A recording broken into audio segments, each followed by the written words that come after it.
Olá, meu nome é Marcos e estamos iniciando uma série de videoaulas com o tema História do Pensamento Cristão. Às vezes também pode ser denominado como História das Doutrinas Cristãs ou História da Teologia Cristã. A história cristã, ela vai muito além das narrativas bíblicas. Apesar de que tudo que está relacionado ao cristianismo ser fundamentado na Bíblia, na qual nós consideramos e cremos ser a inerrante palavra de Deus, existe toda uma história que compõe o desenvolvimento doutrinário, né? Ou seja, uma história de como o pensamento cristão foi sendo desenvolvido através dos séculos, para que chegássemos à mentalidade cristã que nós temos hoje.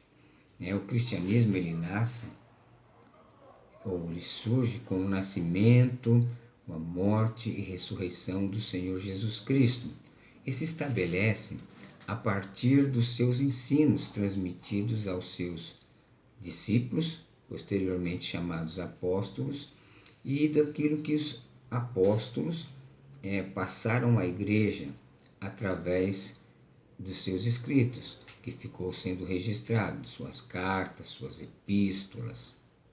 Então,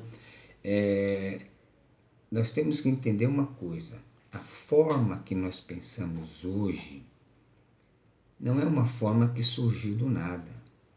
As doutrinas que existem hoje, que são defendidas por uns, por outros, não são coisas que surgiram assim do acaso, não. O pensamento cristão ele foi desenvolvido durante os séculos.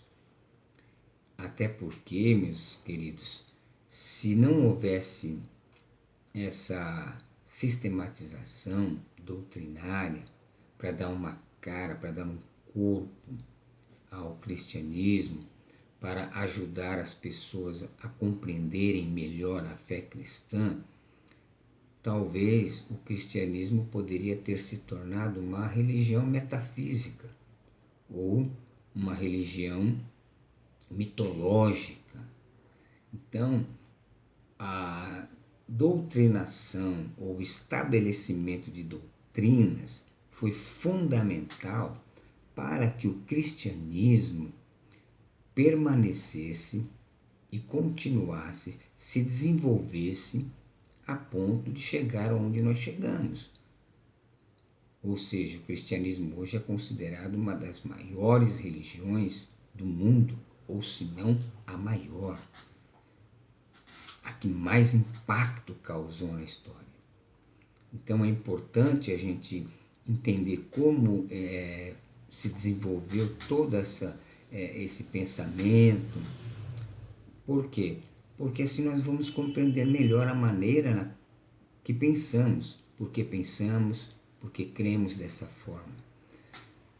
Infelizmente, o homem pós-moderno, devido ao pragmatismo, ao relativismo, muitas pessoas não se interessam em conhecer as raízes, né, daquilo que pensa, as raízes daquilo que acredita.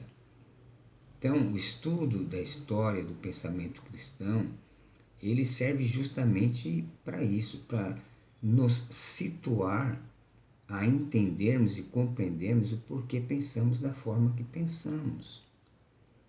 E isso é importantíssimo para a vida cristã. Nós poderíamos começar, como muitos seminários começam, estudando a introdução bíblica e trazendo para você as doutrinas já todas prontas, todas já pensadas, todas já estabelecidas, para que você escolhesse uma. Vou acreditar dessa forma, vou acreditar ou desta forma. Mas não é interessante. Ter um pensamento superficial é muito perigoso. Por quê? Porque qualquer vento de doutrina nos leva para qualquer lugar.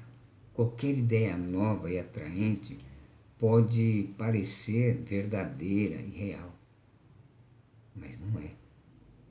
Então, estudar como se formulou todas as questões teológicas nas quais nós temos hoje é importante para aqueles que desejam realmente ter consciência e, se um dia precisar se identificar como um cristão, saber realmente as fontes que o conduziram a crer em Cristo daquela forma.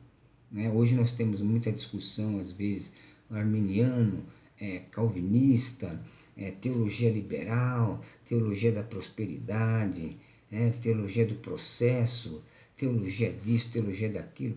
Puxa, peraí, onde é que eu me encontro nesse meio? Onde é que eu posso me situar? Né? Ter um entendimento de onde eu me encaixo dentro de todo essa gama, né, de pensamentos diferenciados dentro da teologia cristã hoje, me ajuda realmente a ter uma posição fixa, a conhecer a Deus, a crer em Deus, a viver uma vida com consciência daquilo que eu realmente acredito. Né? Então é muito importante que nós venhamos a conhecer todo esse processo, todo esse caminho, toda essa jornada. Mas uma coisa eu vou lhe dizer logo de início: isso é para quem realmente tem o desejo, tem a vontade de conhecer, tem a vontade de se aprofundar nos conhecimentos da palavra de Deus. Né? Não para o conhecimento para se exaltar, né? Achar que não, eu sei tudo, eu sei mais do que os outros, não. Mas para que você possa crescer na graça e no conhecimento. E se você regar o estudo teológico, se você regar ele com oração, com submissão, com obediência a Deus e a sua palavra, com consciência daquilo que você acredita, com toda certeza você vai ver o grande progresso espiritual que você vai ter na sua vida. Eu vou dar apenas um exemplo para você perceber que não foi tão fácil chegar aos pensamentos que nós temos hoje, né? As doutrinas que nós temos hoje. Vou dar um exemplo simples aqui. Logo no primeiro século, os pagãos muitas vezes diziam para os judeus crentes, os judeus que tinham aceitado a Jesus: vocês acreditam em um único Deus, não é verdade? Se o crente respondesse sim, ele continuaria: não, então peraí, Jesus não é Deus? Vocês não têm um Deus no céu? E Jesus não é Deus? E vocês não dizem também que o Espírito Santo é Deus? Então, vocês não têm um Deus, vocês têm 3 deuses. Então, vocês não podem nos acusar de politeísmo, porque vocês também têm 3 deuses, né? Então, ficaria difícil, né, para explicar como é que eles iam explicar para aquelas pessoas: olha, nós temos um Deus que é uno, mas é trino. Quer ver outra questão que surgiu, que foi conduzindo a história do pensamento cristão a se desenvolver as doutrinas? Até porque a Bíblia ela não traz uma doutrina específica da Trindade. Né? Outro exemplo é o exemplo de Cristo, a cristologia, que foi também um dos primeiros impactos que provocou, né, a situação de haver uma sistematização da doutrina. Então diziam: espera lá, Deus não é imutável? Sim, Deus é imutável. Então, se Deus é imutável, como que Jesus Cristo pode ter uma natureza divina e uma natureza humana se Deus é imutável? Como explicar a união hipostática, como ficou conhecido depois? Outra coisa que ficou muito difícil, eles perguntavam: pera lá, e se o Se o cristão, esse que aceitou Jesus, depois que aceitou Jesus, ele pecar, o que acontece com ele? O que vai fazer com ele? Porque tais perguntas, né, surgiram e não haviam respostas sistematizadas para explicar. É lógico que para mim e para você, pessoas do século XXI, talvez isso seja uma coisa muito natural. Por quê? Porque nós já pegamos tudo deles pronto, todas essas ideias pronto, todo esse desenvolvimento pronto. Mas você sabe como é que foi? Você sabe os homens que pensaram nisso? Você sabe os homens que foram usados por Deus para definir, para estabelecer? Então é muito importante que a gente inicie um estudo teológico buscando entender e compreender a história do pensamento cristão, porque assim você terá condições, né, de se auto-identificar. Poxa, bom, eu sou um tradicional. Por que sou um tradicional? Porque eu creio que a Bíblia é a palavra de Deus, diferente, né, do liberalismo teológico, que diz que a Bíblia contém. Eu sou de raiz pietista. Nossa, por quê?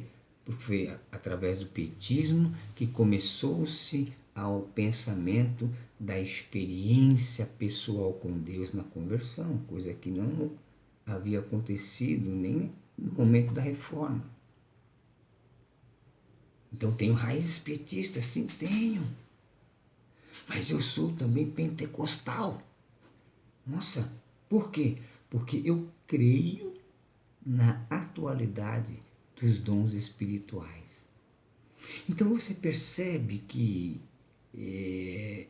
quando você vai se autoanalisar aquilo que você crê, aquilo que você vive, aquilo que permeia, que dirige os teus pensamentos, a tua interpretação que você dá à palavra de Deus, tem uma série de influências.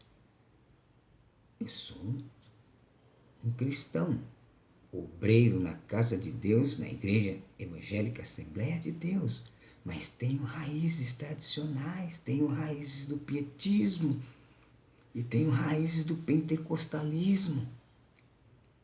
Então, essa autoidentificação, ela te ajuda a você ter um pensamento crítico, mas crítico, entenda bem, não de forma como as pessoas usam essa palavra, que a palavra crítica no meio cristão se tornou uma coisa pejorativa, mas uma crítica em aquilo que eu escuto, aquilo que eu ouço, eu consigo discernir a fonte e a entender se condiz realmente com o que eu acredito e com o que eu vejo e entendo na palavra de Deus. Então que Deus nos abençoe, que você possa nos acompanhar, que você possa ter interesse de cada vez mais se aprofundar nessa temática. Nós também vamos estudar outras disciplinas da teologia, vamos estudar a introdução bíblica, nós vamos estudar a teontologia, a cristologia, a soteriologia, a escatologia, as disciplinas comuns dentro da teologia sistemática. E pretendemos também estudar um pouquinho da teologia bíblica.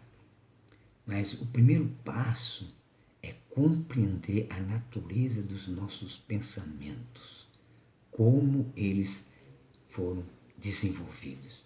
Eu tenho plena certeza, se você é um amante da palavra, se você é amante da palavra de Deus, se você tem desejo profundo de conhecer, de entender melhor, né, essa disciplina, ela vai ser muito boa.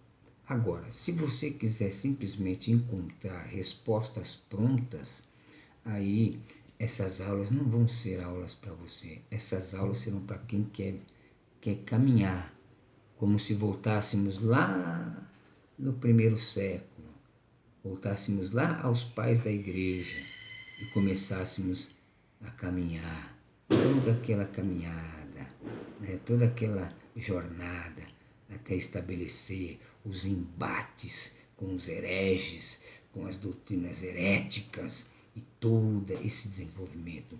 Isso é fascinante. É fascinante. Que Deus abençoe. E eu espero que você nos acompanhe. Estaremos postando vídeos, artigos no blog www.teologiaeducaçãoefilosofia.com.br, né? Este blog ele tem o propósito de trazer reflexões, de nos instigar ao pensamento crítico, como eu já disse, não de modo pejorativo, né? Para que a gente possa, como seres humanos, como cristãos, crescer cada vez mais e para o nosso próprio benefício, pela nossa própria comunhão com Deus e para que nós possamos ter condições de ajudar os milhares e milhares que ainda precisam de conhecer a Cristo e ajudar os muitos que também estão nas igrejas, né, com a mente dispersa, sem saber realmente no que acreditam. Que Deus abençoe, eu conto com você. Os endereços, se você quiser mandar sugestão, sempre dentro do bom senso, estaremos aí. E que Deus nos abençoe e que o nome de Jesus seja glorificado.